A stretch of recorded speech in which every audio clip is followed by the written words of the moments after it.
Begini reaksi rival Indonesia di ASEAN melihat tiket timnas Indonesia senior sold out dalam waktu singkat. Malaysia mulai panik, pemain naturalisasi Malaysia keceplosan ngomong begini. Pernyataan mengejutkan pelatih Brazil U17 hari ini. Nova Arianto langsung agendakan hal besar ini demi lolos grup Piala Dunia. Dan semua kabar timnas Indonesia terbaru hari ini akan kita ulas tuntas di sini. Jadi pastikan kalian menonton sampai selesai agar tak ketinggalan informasi penting berikut ini. Kabar pertama, Malaysia mulai panik, pemain naturalisasi Malaysia keceplosan ngomong begini. Pemain naturalisasi anyar timnas Malaysia yaitu Facundo Garces hari ini sedang jadi hot topic di kalangan fans Indonesia dan Malaysia. Setelah sebuah portal berita asal Spanyol yaitu Correo mengunggah artikel tentang pernyataan pemain naturalisasi Malaysia tersebut. Dalam artikel ini, pemain naturalisasi Malaysia Facundo Garces mengaku bahwa dirinya tak pernah membayangkan akan bermain untuk Malaysia karena kakek buyutnya. Ya, sontak kata-kata ini jadi bahan perdebatan di sosial media, mengingat peraturan FIFA membatasi syarat proses naturalisasi, yang mana jika dari kakek buyut, kemungkinan itu tidak akan bisa. Ya, setelah ramai seharian memperdebatkan hal tersebut, akhirnya sang pemain, yaitu Facundo Garces, membuat klarifikasi. Dirinya menyebut bahwa artikel itu cuma mengalami kesalahan transkripsi. Saya orang Malaysia dari kakek nenek saya, dan saya sangat terhormat bisa bermain bersama negara saya Malaysia, tegas Facundo Garces. Ya, memang akhir-akhir ini banyak sekali isu tentang pemain naturalisasi Malaysia. Akan tetapi, FEM Malaysia menjawab isu tersebut dengan sangat tegas. Jika pemain naturalisasi kami tak memenuhi syarat, kami sekarang sudah disangsi FIFA. Akan tetapi kan faktanya tidak. Jadi berkas-berkas kami juga sudah dicek dan disahkan oleh FIFA. Apa yang perlu dipertanyakan lagi? Tegas perwakilan FEM Malaysia. Gimana menurut kalian, komen di bawah ya? Di sisi lain, begini reaksi rival Indonesia di ASEAN melihat tiket timnas Indonesia senior sold out dalam waktu singkat. Seperti yang sudah kita ketahui bahwa timnas senior akan melakukan laga uji coba melawan Kuwait dan Lebanon. Laga FIFA Matchday ini akan dilaksanakan tanggal 5 September melawan Kuwait dan tanggal 8 September melawan Lebanon. Tiket kedua laga ini pun ludes terjual dalam hitungan jam saja, yang mana membuat beberapa negara rival Indonesia di ASEAN sangat terkejut. Pundit Vietnam yang bernama Quang Huy mengatakan dalam sebuah sesi interview hari ini, "Saya beberapa kali dibuat terkejut dengan Indonesia, selain peningkatan yang sangat pesat di lini tim nasionalnya. Di sana semua pertandingan timnas senior paling ditunggu-tunggu. Kamu harus lebih cepat jika ingin membeli tiket pertandingan Indonesia, karena tiket laga Indonesia terjual habis dalam waktu yang sangat cepat, dan itu sangat luar biasa," tegas Quang Huy. Di sisi lain, para konten kreator asal Malaysia juga sangat antusias menanti laga timnas Indonesia. Terlihat beberapa orang Malaysia sampai ikut war tiket, dan bahkan harus meminta bantuan dari konten kreator Indonesia. Bahkan jurnalis ESPN juga dulu sempat mengatakan bahwa antusiasme supporter timnas Indonesia adalah yang terbaik yang pernah ia temui dan rasakan.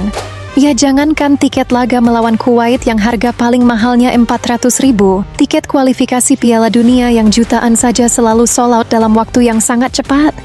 Walau laga melawan Kuwait dan Lebanon bukanlah laga kualifikasi Piala Dunia, akan tetapi yang bermain tetaplah timnas senior. Ya, walaupun akhir-akhir ini semenjak dilatih Patrick Kluivert, hype timnas Indonesia sedikit mengalami penurunan, mengingat gaya permainan timnas Indonesia di bawah naungan Patrick Kluivert dinilai masih belum bagus.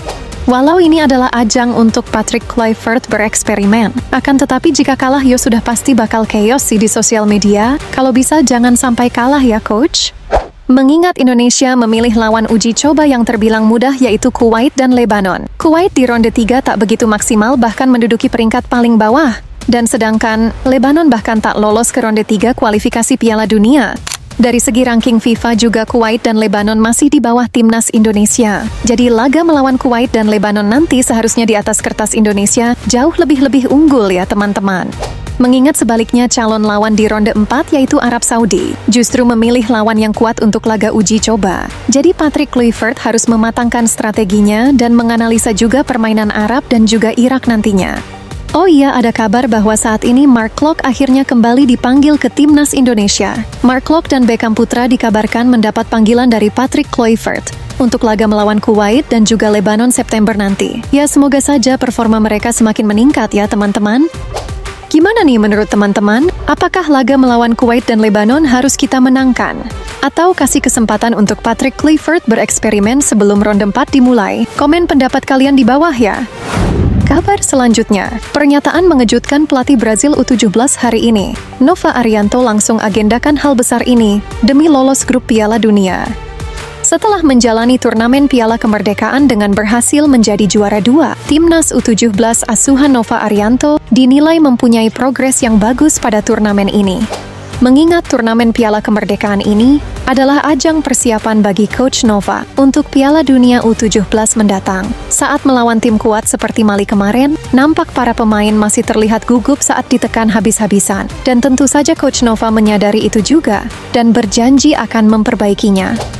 Di sisi lain ternyata calon lawan Timnas Indonesia di Piala Dunia U17 juga mulai memantau Indonesia. Pelatih Brazil hari ini kembali membuat pernyataan yang cukup mengejutkan tentang persiapan Piala Dunia U17. Pelatih Brazil mengatakan, "Akhirnya kami sudah tahu tim mana yang harus kami waspadai dengan cermat. Kami sudah melihat gaya permainan Indonesia. Saat melawan Mali, pertahanan Indonesia sangat susah ditembus. Kalau bukan karena kesalahan dari beberapa pemain belakang Indonesia, saya rasa hasil akhir akan sedikit berbeda. Mali sangat kuat. Kami tahu itu. Saya rasa Indonesia akan jadi pesaing yang kuat di grup Piala Dunia U17 nanti. Akan tetapi saya tetap percaya Brazil akan menuntaskan semua laga yang ada." Tegas pelatih Brazil dilansir dari media Zillion-Sport.com. Di sisi Nova Arianto sendiri, dirinya mengaku sudah menyiapkan agenda besar demi Piala Dunia U17 nanti. Nova Arianto membuka peluang menambah pemain diaspora baru dan juga akan melaksanakan laga uji coba dan latihan intens di Bulgaria.